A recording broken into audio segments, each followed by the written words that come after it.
సరస్వతి తెలుగు సాహిత్యం ఛానల్ను వీక్షిస్తున్న అశేష తెలుగు సాహితీ ప్రియులకు నా హృదయపూర్వక నమస్కారములు. నా పేరు కంబం సిద్ధారెడ్డి. మీరు మా ఛానల్ని మొదటిసారి చూస్తున్నట్లయితే వెంటనే సబ్స్క్రైబ్ చేయండి. పక్కనే ఉన్న గంట సింబల్ని నొక్కండి. తద్వారా మేము చేసే కొత్త వీడియోలు మీకు నోటిఫికేషన్ రూపంలో రావడం జరుగుతుంది. ఈ వీడియోలో నేను వెన్నెలకంటి జన్నయ్యచే రచించబడిన దేవకీనందన శతకములోని 31 నుండి 40 పద్యాలను మీకు వివరించబోతున్నాను. విలసత్కావ్య కళాదురీనతలు తద్విజ్ఞానులైనట్టి వేతలకుంగా కవియేలా మూర్ఖులకు గాదల్ చందు భాగీరథి దళితాంబోరుక సండ మండిత మరందగ్రాస మాధుర్య వాంచలు జోరీగల కేల తేంట్ల గతి కృష్ణ దేవకీ నందన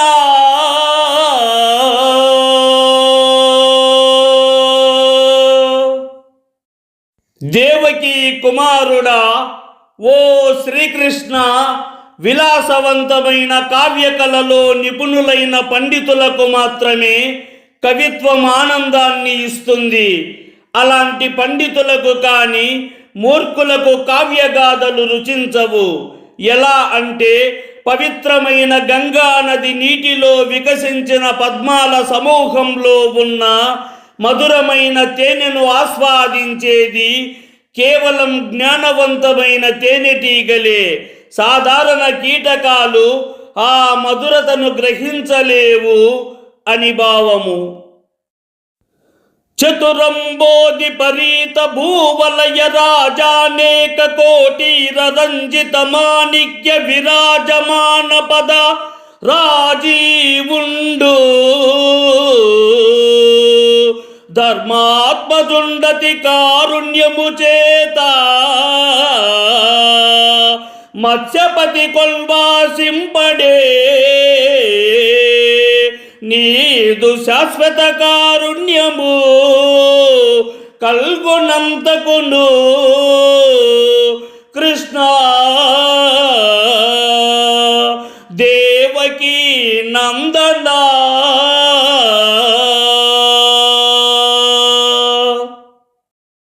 దేవకీ కుమారుడా, ఓ శ్రీకృష్ణ, 4 దిక్కుల సముద్రాలతో ఆవరించబడిన ఈ భూమిపై ఎంతో మంది రాజులు ఉన్నారు.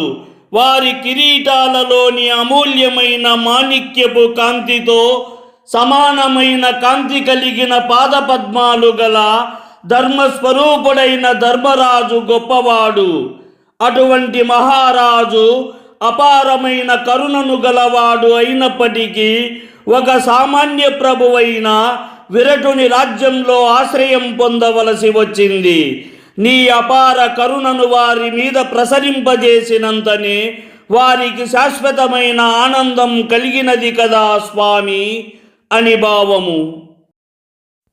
సుఖమద్గౌతమ కణ్వకుత్సజమదగ్నోదంక శాండిల్య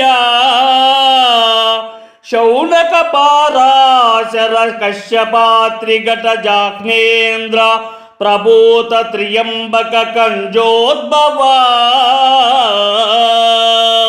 నారదాది ముని హృత్పంకేజ సౌమ్యత్పిపాస కృపాసాగరా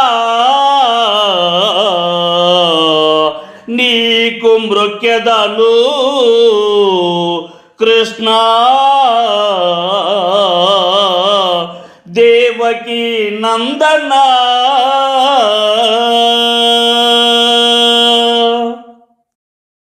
దేవకీ కుమారుడా, ఓ శ్రీకృష్ణ, సుఖమహర్షి, మద్గౌతముడు, కణ్వుడు, కుత్సుడు, జమదగ్ని, ఔదంకుడు, శాండిల్యుడు, శౌనకుడు, పరాశరుడు, కశ్యపుడు, అగస్త్యుడు, ఘటజాహ్నుడు వంటి మహామునులు, అలాగే త్రిమూర్తులైన బ్రహ్మాది దేవతలు, నారదాది మహర్షులు తమ హృదయ పద్మాలలో నీ సౌమ్యతను, మాధుర్యాన్ని, కరుణను ధ్యానిస్తూ నిన్ను అత్యంత భక్తితో స్తుతించి నమస్కరిస్తున్నారు.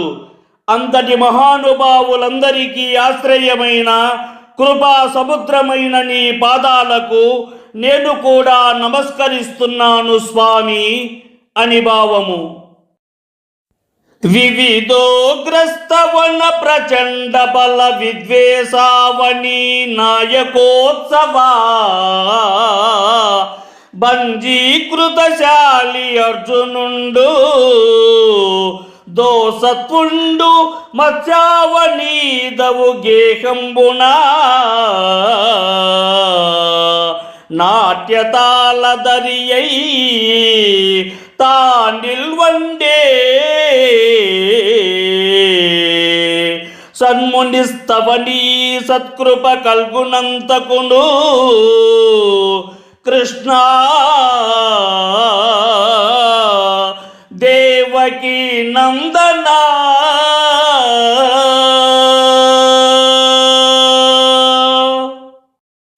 దేవకీ కుమారుడా, ఓ శ్రీకృష్ణ, అనేక యుద్ధాల్లో అద్భుతమైన బలాన్ని చూపి శత్రువుల బలమును అణచివేసిన నాయకుడైన అర్జునుడు మత్స్య దేశంలోని రాజభవనంలో నాట్యం, తాళం వంటి విద్యల్లో కూడా నైపుణ్యం కలిగి ఒక సన్ముని వంటి స్థిరమైన స్వభావంతో అక్కడ నిలిచాడు.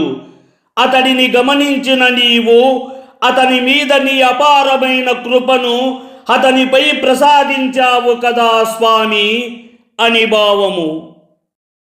బలభేదిన్నలయించి కాండవవనిన్ భస్మంబు కావించి మున్నెలమిన్ దైత్యులంత్రుంచి ఒక్కటి శివుణ్ణిర్జించి కౌరవ్యులన్ బలిగావించి కిరీటి బోయలకు గోపశ్రీల నొప్పింపండే అల నీ తేజము నీవు గైకొనిన కృష్ణ దేవకీ నందన.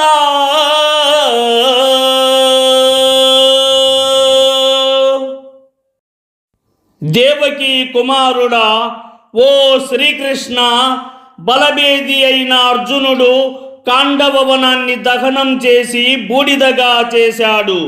అతను అనేక దైత్యులను సంహరించాడు. మహాశివుని కూడా ప్రసన్నం చేసుకున్నాడు. కౌరవులను కూడా జయించాడు.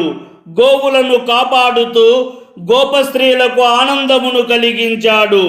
అటువంటి మహావీరుడు పొందిన శక్తి అంతా నీ తేజస్సే అని తెలుసుకొని నీవే తనకు ఆ నిపుణతను ప్రసాదించావు అని భావించి నిన్నే నేను స్మరిస్తాను స్వామి అని భావము.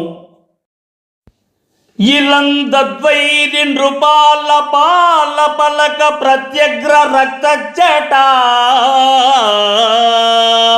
కలితో దార గదా విజృంభణ భుజాగర్వుండు భీముండు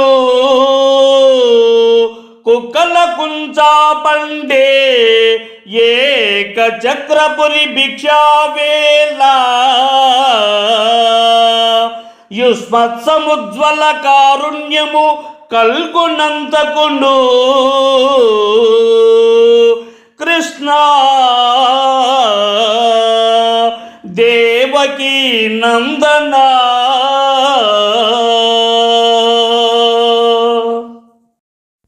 దేవకీ కుమారుడా, ఓ శ్రీకృష్ణ, ఈ భూమిపై శత్రురాజుల నుదిటిపై పడిన కొత్త రక్తపు ఎరుపు ఛాయలు కలవాడిగా విశాలమైన గదాయుద్ధంలో తన భుజబల గర్వంతో ప్రకాశించే భీమసేనుడు ఏకచక్రపురంలో భిక్షాటన చేస్తున్నప్పుడు కూడా తాను శత్రువులను భయపెట్టగల మహాశక్తి కలవాడు. అటువంటి భీమునికి నీ అతి ప్రకాశవంతమైన కరుణ కలగకపోతే అతని శక్తి ఇలా వెలుగొందేది కాదని భావించి నేను నిన్ను స్తుతిస్తున్నాను స్వామి అని భావము. అతి సౌందర్య సమగ్ర ధైర్య గణ శౌర్య స్ఫూర్తియో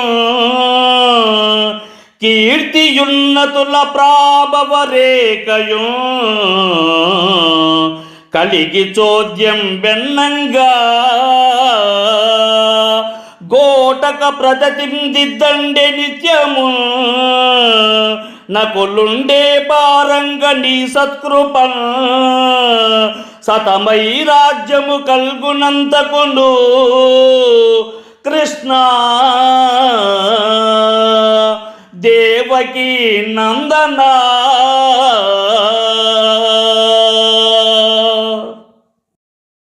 దేవకీ కుమారుడా, ఓ శ్రీకృష్ణ, అత్యంత సౌందర్యం, సమగ్ర ధైర్యం, ఘనమైన శౌర్యస్ఫూర్తి, గొప్ప కీర్తి, ఉన్నతమైన ప్రభావ రేఖలు కలిగిన నకులుడు అశ్వవిద్యలో యుద్ధంలో వాటిని అద్భుతంగా రాణిస్తూ ప్రతిరోజు గోటక సేనను సమర్థంగా నిర్వహించేవాడు. అలాంటి నకులునికి రాజ్య సంపద, విజయాలు స్థిరంగా నిలిచేలా చేసినది నీ కరుణేనని భావించి నిన్ను నేను స్తుతిస్తున్నాను స్వామి అని భావము. ఒక దైతేయ మహాబలును సమరభూభాగంబునన్ వాయుపుత్రకుండీల్గించిన ఏకచక్రపురి వారల్ మెచ్చి ఇంటింట వంటకముల్ బెట్టిరిగాని భిక్షయను మాటన్ మాన్పలేరైరి అంతకు వారల్ కొరతేమి చాలుటకు కృష్ణ దేవకీ నందన.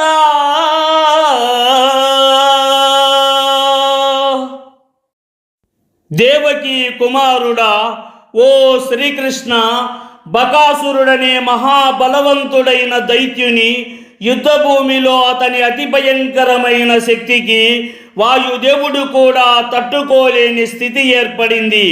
అతని ప్రభావానికి లోనైన ఏకచక్రపుర ప్రజలు అతన్ని మెచ్చుకుంటూ ప్రతి ఇంటికి వెళ్ళి వంటకాలను సిద్ధం చేసి అతనికి భిక్షగా సమర్పించేవారు.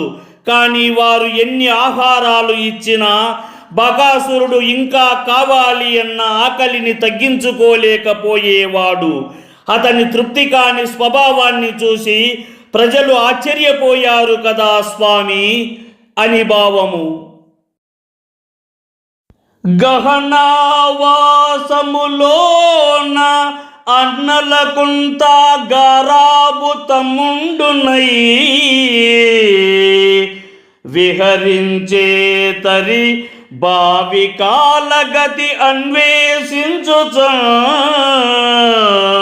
శౌర్య సంగ్రహుండై ఆవులన్ కాచే మత్స్యపురిలోన్ కర్మానుగుణ్యక్రియ సఖందేవుండతి ధైర్య మార్గమున కృష్ణ దేవకీ నందన.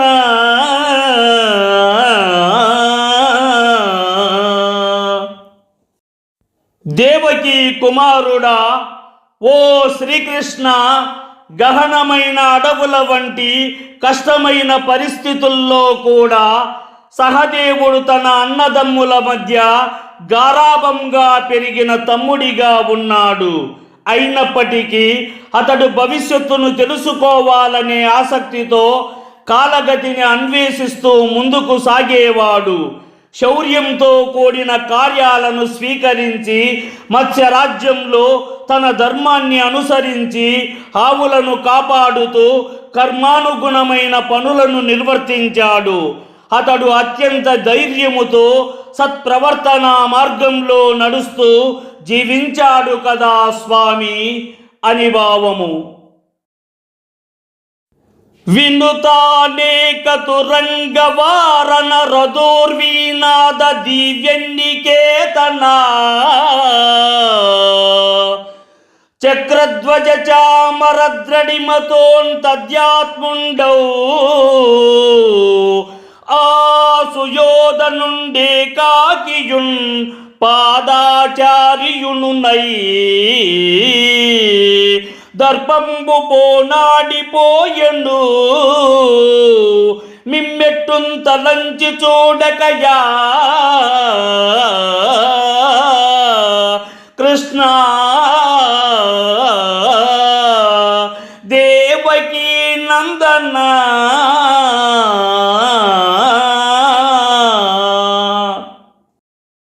దేవకీ కుమారుడా ఓ శ్రీకృష్ణ, దుర్యోధనుడు అనేకమైన అశ్వాలు, ఏనుగులు, రథాలు, గొప్ప సైన్య బలంతో, చక్రం, జెండా, చామరలు వంటి రాజచిహ్నాలతో ఎంతో వైభవంగా గర్వంతో కూడిన స్థితిలో ఉన్నాడు.